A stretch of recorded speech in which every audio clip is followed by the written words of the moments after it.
महादेव को महाकाल कहते हैं क्योंकि वे काल के स्वामी हैं। नीलकंठ कहते हैं क्योंकि उन्होंने विष पिया। पर उन्हें मल्लिकार्जुन क्यों कहते हैं? एक ऐसा नाम जिसका अर्थ है चमेली का स्वामी। इस प्रश्न का उत्तर छिपा है एक देवी के मधुमक्खी बनने के रहस्य में और शिव शक्ति के सबसे प्राकृतिक मिलन की कथा में। ये कहानी आरंभ होती है अरुणासुर नामक एक दानव के आतंक से। उसे ब्रह्मा जी से यह विचित्र वरदान था कि उसे कोई भी 2 या 4 पैरों वाला जीव नहीं मार सकता। इस वरदान के अहंकार में उसने देवलोक पर अधिकार कर लिया। जब सारे देवता असहाय हो गए तब उन्होंने आदि शक्ति माता पार्वती का स्मरण किया। उस दानव का वध करने के लिए जो 2 या 4 पैरों वाले प्राणी से नहीं मर सकता था, माता पार्वती ने 6 पैरों वाले जीवों का सहारा लिया। उन्होंने भ्रमरांबा का रूप धारण किया। लाखों करोड़ों मधुमक्खियों की देवी। उनकी संयुक्त शक्ति के आगे अरुणासुर टिक नहीं सका और उसका अंत हो गया। धर्म की स्थापना के बाद जब माता पार्वती अपने शांत स्वरूप में लौटी तो उन्होंने अपने स्वामी महादेव को खोजना आरंभ किया। महादेव उन्हें कैलाश पर्वत या मंदिर में नहीं मिले,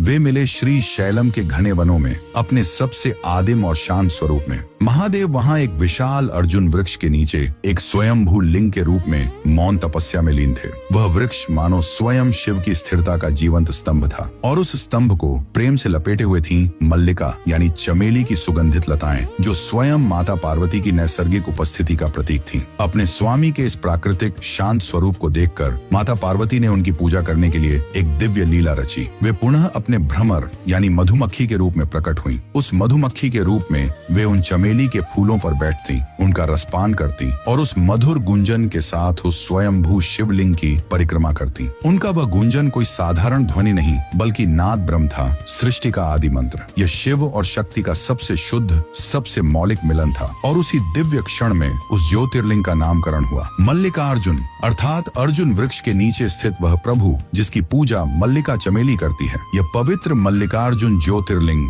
आज आंध्र प्रदेश के श्रीशैलम पर्वत पर स्थित है, जहां आज भी माता भ्रमरांबा का शक्तिपीठ है। यह ज्योतिर्लिंग हमें सिखाता है कि ईश्वर केवल मंदिरों की शिलाओं में नहीं बल्कि एक वृक्ष के मौन में, एक पुष्प की सुगंध में और एक मधुमक्खी के गुंजन में भी बसते हैं। उस प्रकृति स्वरूप महादेव के सम्मान में जो हमें हर कण में ईश्वर को देखना सिखाते हैं, कमेंट्स में जय मल्लिकार्जुन महादेव अवश्य लिखें।